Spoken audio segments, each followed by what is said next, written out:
Hey, Terry Vanover here. Good to see you. I am a divorce strategist. I help you to come through divorce without being legally, financially, and emotionally devastated.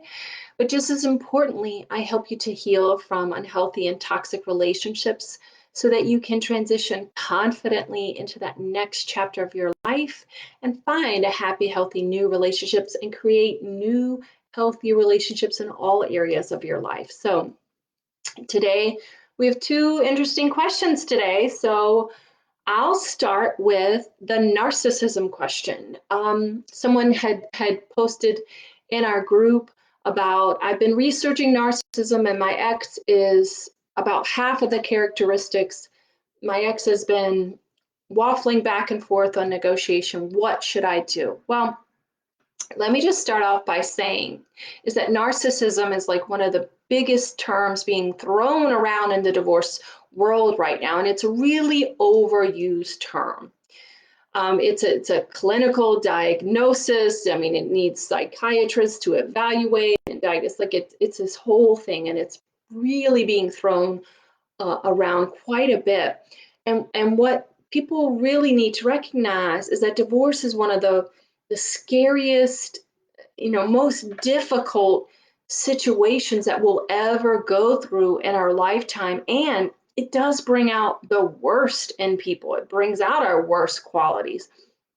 So perhaps you had a pretty controlling ex during the marriage, and maybe the divorce is amplifying this control or this feeling like they're a victim and or they're blaming everyone. So it really does bring out the worst in people. So I want you to kind of recognize that as well. Let go of the terms, let go of the labels, because it actually may be hindering you from moving forward.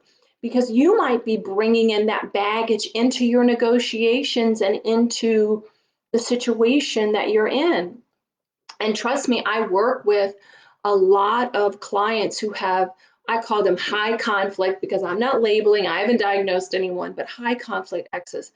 And believe me, if you show up differently at these circumstances, people around you show up differently as well. So I want you to let go of the baggage, let go of the labels, let go of how you're looking at the ex. Maybe look at your exes.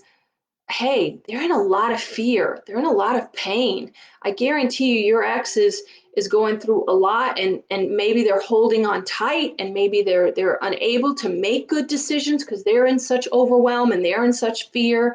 And if they commit to this might happen. And they're probably getting a lot of bad advice from people. I see that a lot where, things seem to be progressing and then someone says, "Oh no, you shouldn't settle. You should do blah blah blah." I mean, you see that in our groups even where people say don't settle, don't negotiate. Like, no, this divorce is a very difficult process, and it's a lose-lose situation. You're going to lose some, your ex is going to lose some, and so you want to try to mitigate those losses. And so I want you to look through this lens as, okay, where can we come to an agreement? Where are we already in agreement with things?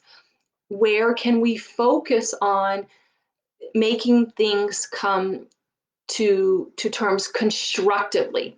So that's the other thing. You want to focus on the outcome and not focus on the behavior of your ex. So many people get tied up into the behavior or into the words of the ex. They need to be focused on the outcome. What outcomes are you looking for here? And oftentimes, a high conflict person can derail the process by getting you distracted and by you getting, kind of off the topic, so to speak, as you're through this. So you want to focus on the outcome, and you also want to be looking for how can I contribute positively and constructively to the situation? What action could I take that would keep this process moving forward? So as you're in these negotiations, as you're in this process, you want to be looking at like, hey, maybe I'm contributing to this in a negative way. Maybe I'm looking through this through a certain filter and I need to reframe this. I mean, that's a big part of what I do is helping people to look at their own filters and looking at their own viewpoints about how they're maybe unconsciously sabotaging the process through their own thinking, through their own kind of like narrow mindedness. So we want to look at this through a different lens, look at this through a different way. And how can we come to this through a different way of looking at this to keep this process moving forward. That's the real key here. You may already have things that you agree on, and maybe you are inadvertently triggering your ex by some of the things that you're doing because they're bringing their own baggage into the situation. And so if you know, how can I avoid those triggers? How can I do this differently? How can I communicate differently? It can really help the process along. I've worked with many, many people who have high conflict exes, and there are certain things that you can do that can take control of the process and keep that process moving forward. Trust me on that. All right. And so another question is, how can I stop feeling emotionally dependent on my ex and learn how to let go of the loneliness? I see this. This is one of the number one emotions that I see people struggle with during divorce is the intense loneliness that you feel while you're going through divorce. And my divorce was horrendous. I made all the mistakes that you can make. Didn't negotiate well, chose the wrong attorney, did not think from a forward thinking and look at the long-term consequences, and lost my house, lost all my financial stability. So I know how easy it is to feel overwhelmed and make decisions from that fear and from that um, not know the resources that you need to know when you're going through this. So I really, really understand this. So how can I stop being emotionally dependent on my ex and let go of this loneliness? The key to that is going within. While I was in that strange woman's home, right? Because I was homeless at the time because I lost everything. I was really, really, really desperately lonely. That's like an understatement. And what I recognized in those moments, as I was sitting there on my bed, crying myself to sleep with my two little babies at the time, they were very young, preschoolers. And I said, oh my gosh, I was lonely in the marriage and I'm lonely now. So there's something going on, with me, and I've got to figure out what this is. And there was a big part of me that desperately wanted to go out and date and get the attention and feel good about myself and go online and get all the hits from men and all that stuff. But the truth is that was really a distraction, and it was when I consciously surrendered. And what I mean by that is like I made the conscious choice to just embrace this loneliness, let it surround me, explore this loneliness, figure out what's going on, because it had surrounded me for years and years and years, and I'd been running from it for years. And I just finally surrendered to it and accepted it and embraced it and got curious about it. And it was in those moments that I realized, wow, I really don't love myself. I really feel like I'm unlovable. And what I recognized was the connection between having an alcoholic father who abandoned me and feeling that emotional abandonment and internalizing it and feeling like I'm not worthy, I'm not lovable. So I was looking to other men to make me feel lovable, to make me feel okay about myself. And no more. I broke that cycle. I broke that. And so by doing that, I was able to get the tools and get the exercises that I needed to heal that so that I don't need validation from anyone else. I love myself, because if you don't, that void will still be there. You'll still need a partner to make you feel worthy, because what we do with our partnerships, we use our partners to try to heal what is broken from our parental relationships.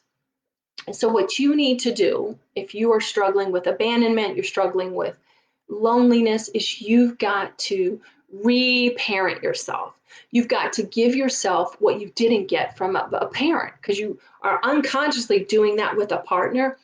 But you cannot heal internal problems with external solutions, which is what I was doing, what I see so many people doing. They're looking for validation. Men are looking for women to make them feel good about themselves. They're looking to be the hero. They're looking to to please their woman so that she will love him and hold on to him. So I get it. And so what you need to do is you've got to reparent yourself. So what I give my clients is the tools, the activities, the strategies, and the process that you need to reparent yourself and love yourself and validate yourself. So you're not looking for that acceptance from your father, from your mother, from a parent, from a partner, from an intimate partner. You have that. So you're bringing your whole self to your relationship, and you're no longer attracting those ding dongs and those controlling exes who try to make you, who try to control you, and you're insecure, so you latch on to someone else who's insecure as well. So you break that cycle and you step into your wholeness and your grown up self instead of that wounded little child who's looking for the validation from a partner. It's so worth it. So if you want my strategies and you want the tools that I give my clients, reach out to me and I'll tell you the number one way that you need to let go of your loneliness and how to deal with the high conflict ex so that you can move forward in your life. So I look forward to hearing from you. I've got 2 complimentary sessions set aside for next week. So if you want some guidance on your specific situation, I invite you to reach out to me or my team, and we'll set up some time to talk on the phone about your situation. All right. I look forward to seeing you next week. In the meantime, if you have any questions or you need anything, please feel free to reach out to me. I'm looking forward to seeing you soon. All right. Bye bye. Have a great week.